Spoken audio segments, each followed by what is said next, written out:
Because that's a Fugazi. All right. That's a Fugazi? How do you know it's a Fugazi? You looked at it for 2 seconds. Well, it's a fake.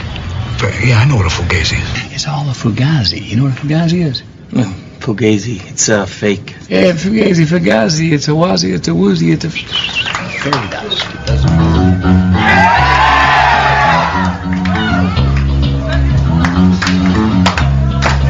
Coin Fugazi. Coin Fugazi. Coin Fugazi. Coin Fugazi. Coin Fugazi. Coin Fugazi.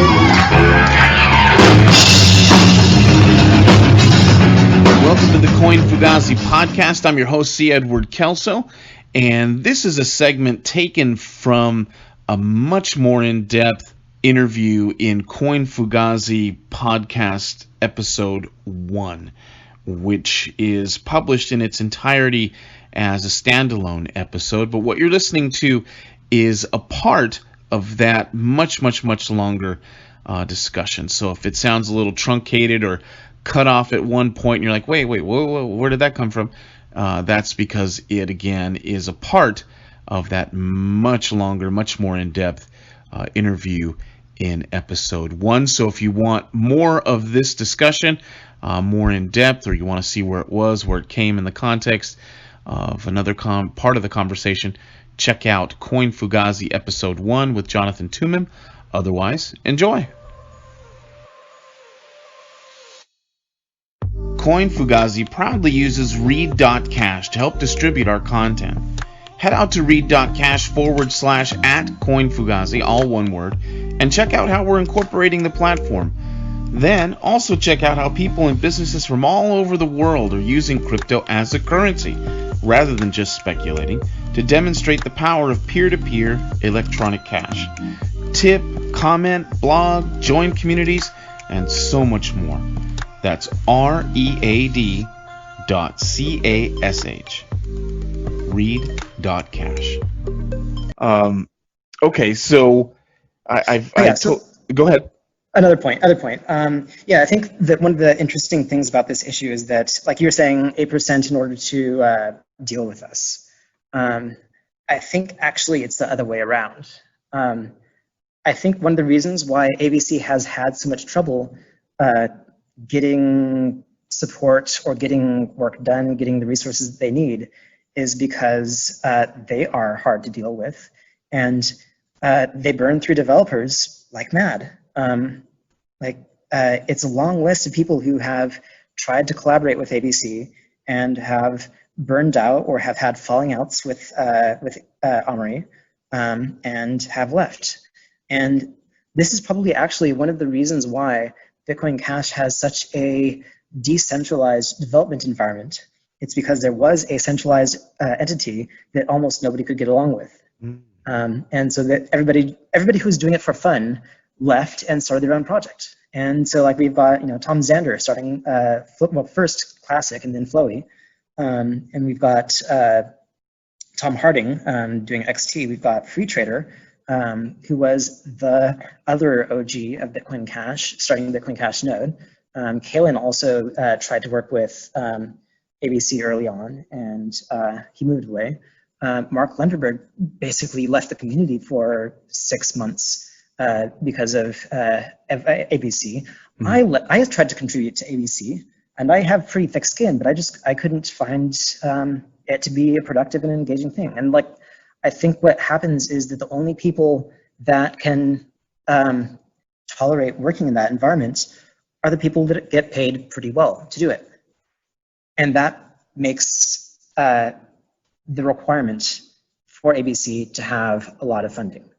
So basically, I think that the 12.5%, 8%, 2.5%, 5%, whatever the IFPs have all been basically convincing people to deal with Omri's poor management style, and that's the dev tax is to pay for the bad leader. That's another interesting way to frame it in the analysis, and I've heard variations on that theme, but I like the way that you're thinking there. And in my talks with Marie over the years, I don't think he would disagree so much. This is what's so fascinating. is that I don't think I think he would laugh at a lot of it, and I think he would say, "Ah, you're probably right about this and that and the other thing." And there was an anecdote that Shama Chancellor, who has become a bit of a pit bull on this issue, former Bitcoin ABC dev, who, again, all this is public. I'm not telling tales out of school. Left ABC for he cited personal conflicts with Omri, but came back more recently to work on the project again, not ABC, but Bitcoin Cash through various means.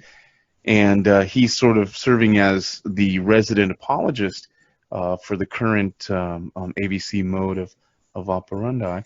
And he told me, or he was talking publicly about Omri's leadership style. He said one time they were in Tokyo, and he said because Omri had been there for years and knew the city like the back of his hand, that he was going to lead a bunch of the guys around the city.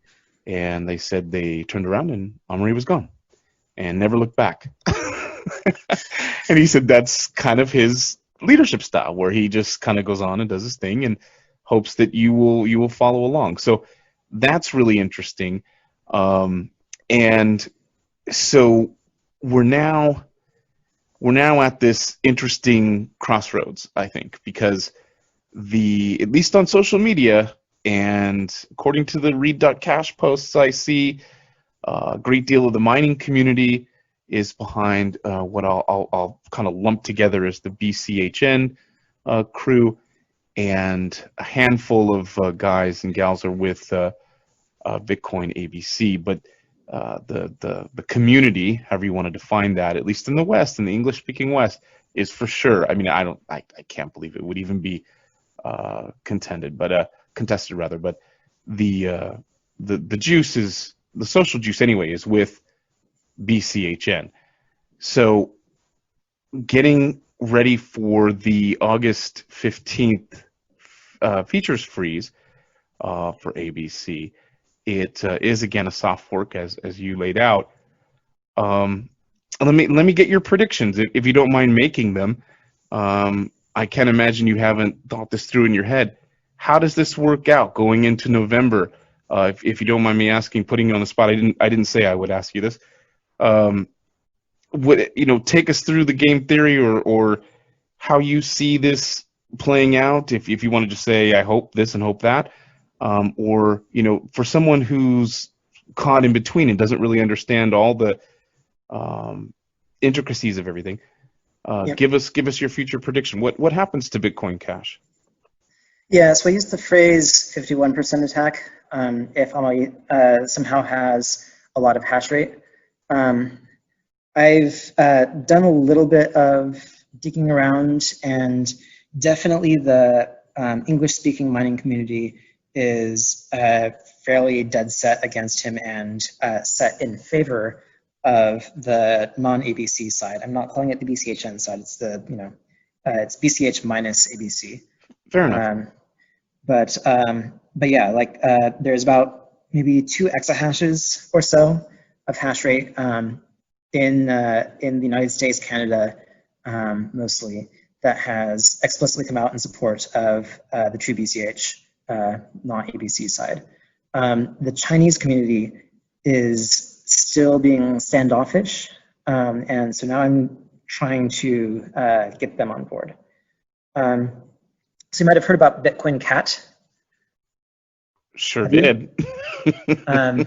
So Hypo Yang has decided that he also wants to fork, but So hold on. Hypo Yang is the founder, CEO of Via BTC mining pool and also the exchange CoinEx. Keep going. Correct. And he is also the person who coined the term Bitcoin Cash. Right. In case people didn't know that. So yeah, Hypo Yang has come out in favor of a fork, a hard fork, a mutually incompatible fork with replay protection. So no matter what, there will be no hash war. There's just no conflict on that respect. So it will split. And he calls it Bitcoin Cat because cats are cute and pretty to look at, and not threatening unless you're a bird or a mouse. In which case they're violent murder machines, of course. But yeah, so like, and he's come up with a bunch of ideas that he wants to add to Bitcoin Cat, some of which are things that the mining community has been asking for a long time, like a reduction in block time, although I think he goes very much too far. He's suggesting a 30-second block time. The name Bitcoin Cat is similar to Bitcoin Cash, and it can be abbreviated to BCC, which is the old ticker that Bitcoin Cash used to have before people realized that it was not a good idea to share a ticker with something that was clearly a Ponzi scheme. Right. The BitConnect coin was like something that I will admit without any guilt that I profited off of immensely. Yeah, so I had bought a bunch of Litecoin miners or script miners, and because of the Ponzi scheme and the promises that they were making, BitConnect coin was extremely profitable to mine. Yeah. So I just mined on a multi-pool that automatically converted it into Litecoin, and didn't have to deal with their Ponzi scheme, and just like, yeah, it was like I think 20% more profitable on average than straight Litecoin mining. So some people have said that Hypo and Bitcoin Cat is a troll, and further they've said that it's kind of an okey doke, kind of like if you're running in an election, and the constituency is largely Latino, you're a white guy, and your opponent is Latino, you go ahead and grab a Latino candidate that you run as well to sort of split the Latino vote. Does that make any sense? I don't think it's that, no. Okay. I think it's a troll in the same way that Dogecoin was a troll.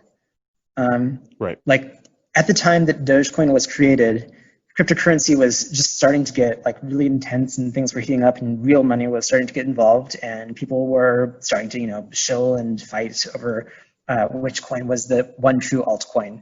Of course, like Bitcoin dominance was still massive at the time, and Dogecoin came around and turned cryptocurrency into a meme, turned it into a joke, and like it got a lot of popularity because it was a joke. But at the same time, it was also a real project. It was real cryptocurrency. It was the one of the fastest cryptocurrencies at the time, and it had some real uses in microtransactions, in like doing internet tipping. So ultimately, like Dogecoin never took off, and I don't think anybody ever expected it to.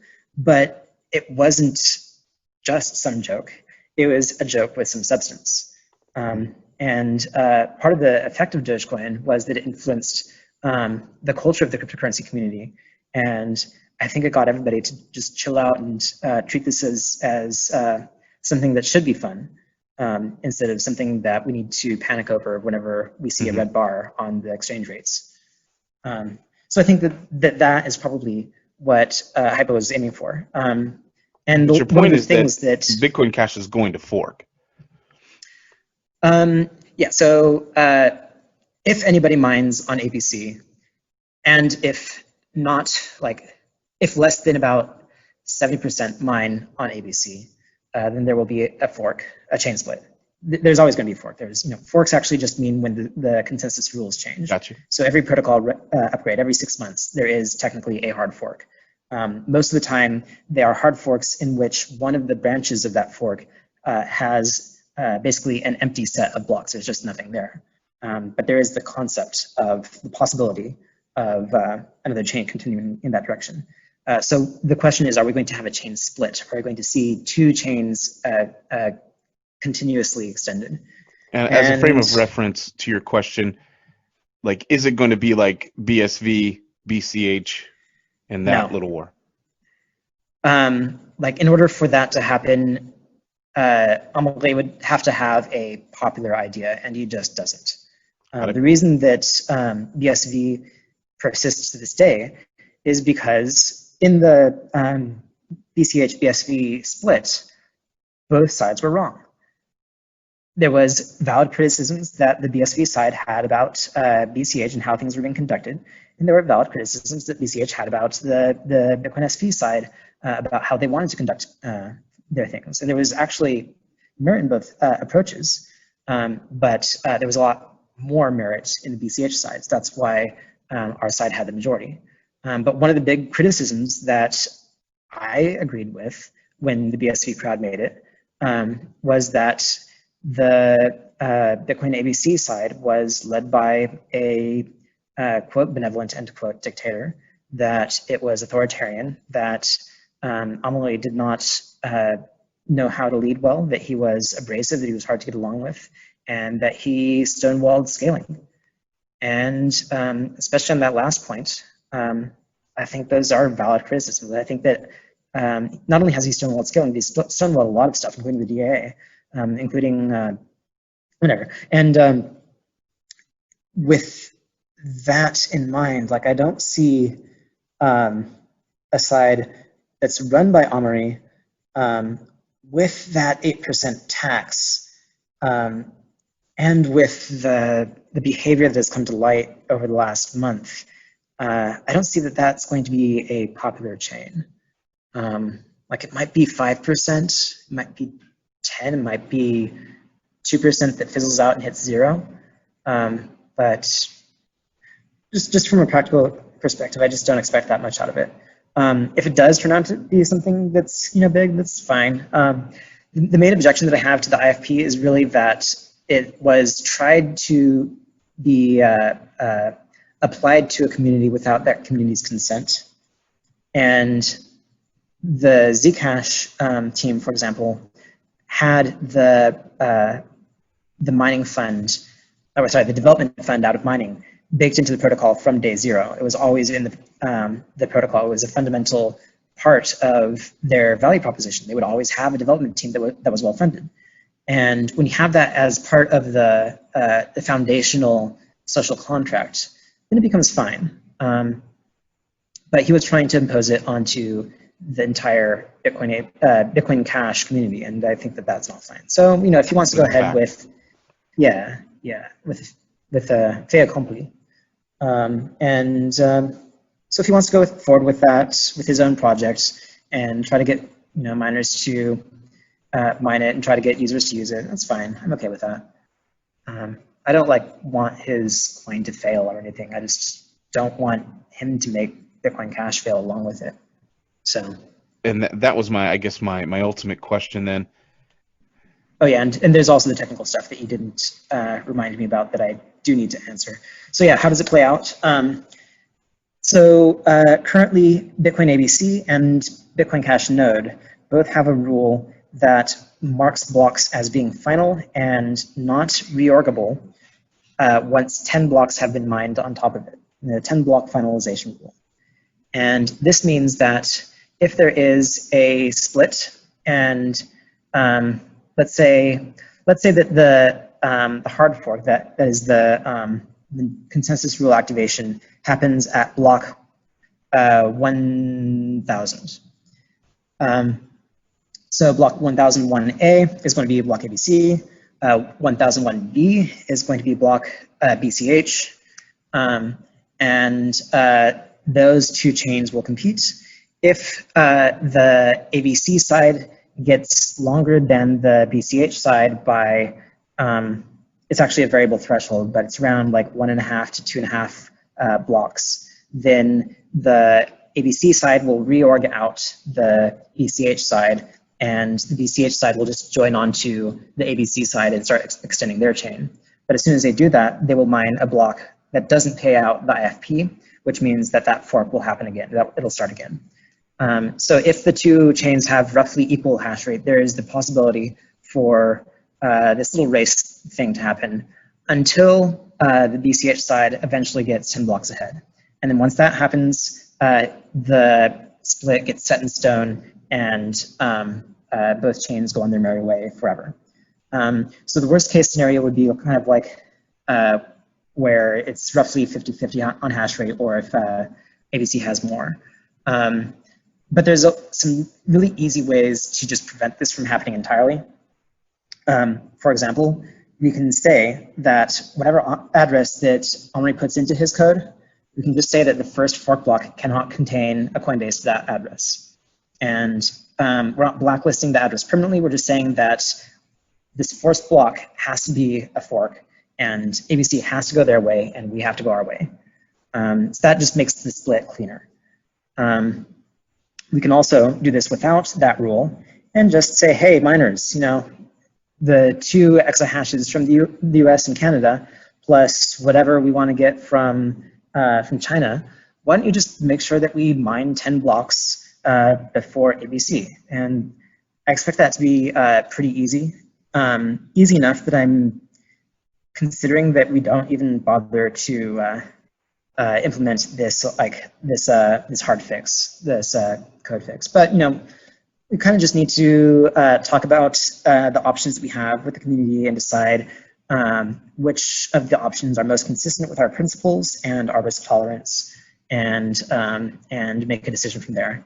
So we've got a lot of options to make sure that this happens cleanly. And the ever important question on the exchange side, on the speculation side, where does the ticker symbol go? I think that that question doesn't matter. Like a rose by any other name would smell as sweet. I think that we should be talking about substance and not familiarity.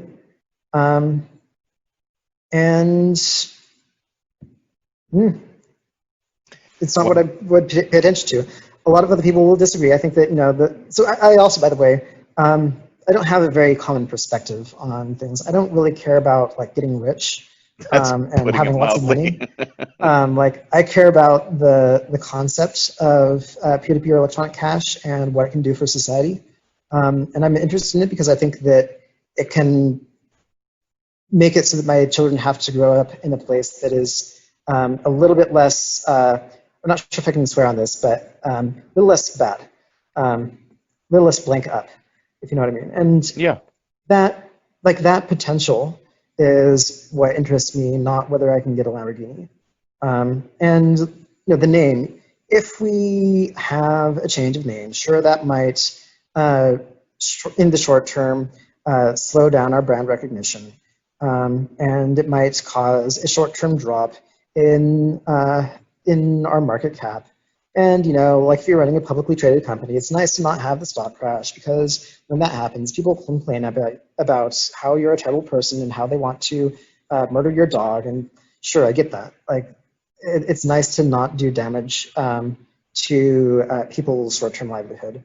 But we really need to pay attention to the long game here. And what matters more here is the precedent that Bitcoin Cash is setting, and the changes in how we govern ourselves, the changes in how we develop, and the economic stand that we are making for defending the currency and defending the economic principles, the monetary issuance schedule, as being something that is truly immutable. Because this is something that the Bitcoin core community has been complaining about for ages. If you change the block size, then what prevents you from changing the 21 million coin limit? What prevents you from inflating the currency and right, continuing issuance forever?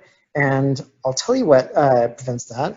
It's the community. It's because those things will cause exactly the kind of drama, and it will cause exactly the kind of immune system response in which the community attacks any dev who attempts that. And I think that this puts that argument hopefully to rest. I mean, it's not guaranteed that this will happen every time, but as long as we maintain internal vigilance, I think we can maintain economic freedom. So I think that's a much more important precedent than the name. And I've also kind of I think that one of the things that's been holding Bitcoin Cash back is the fact that it's named Bitcoin Cash. Our name still defines us in opposition to Bitcoin. And whenever we talk about Bitcoin Cash, we always have to say, oh yeah, Bitcoin Cash is not Bitcoin, it's this other thing, or we have to say it's what Bitcoin should have been, or we have to be dishonest and say it is Bitcoin, and this other thing is also Bitcoin. There's just like that huge mess, and it's not a very clean conversation. So it might actually be time for a name change anyway, although I would much prefer to have that name change happen in like a year or something like that, when it's not peripheral to this hard fork debate.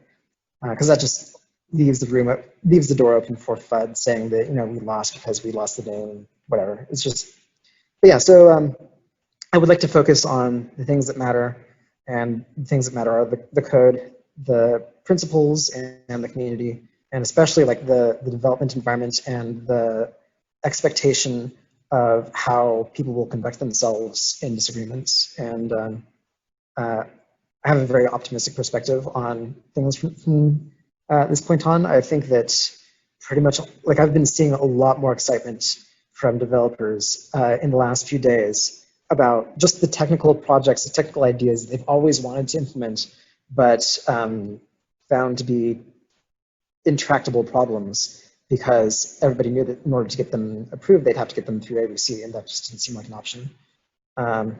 Like, for example, I've heard a lot of people chattering about UTXO commitments or UTXO. And those are things that, yeah, I mean, like, maybe they'd happen in 2025 with ABC. They kind of are on the roadmap, but with this parallelized development environment in which devs assume good faith and collaborate and copy each other's code and review each other's code and exchange ideas with data rather than with dictates, I think that we can parallelize that development work and we can get a lot more done in a lot less time. So I think that that's going to be a massive boon for Bitcoin Cash, and that's going to be way bigger of an effect than the name ever did. Wow. Whew, that was a workout. That was the great Jonathan Toomim. He is currently online. He dislikes Twitter because of the 140 characters and all the rest of it. But he's on 280 Twitter nowadays. Yeah, and so if people want to follow your work, what's the best way to follow you? Reddit.com/r/BTC is a pretty good place to find me. I'm usually there. That's, I think, one of the best development environments. I'm also on Telegram in groups. Yeah, that's mostly it. Good. Well, I can't thank you enough for this. It's going to be really interesting to see what happens in the future with Bitcoin Cash or whatever it winds up becoming. I really appreciate all the time, all the effort, and explaining all this to listeners. And I'm rooting for you, dude. Thanks so much. Yeah, this was fun. Let's do it again sometime.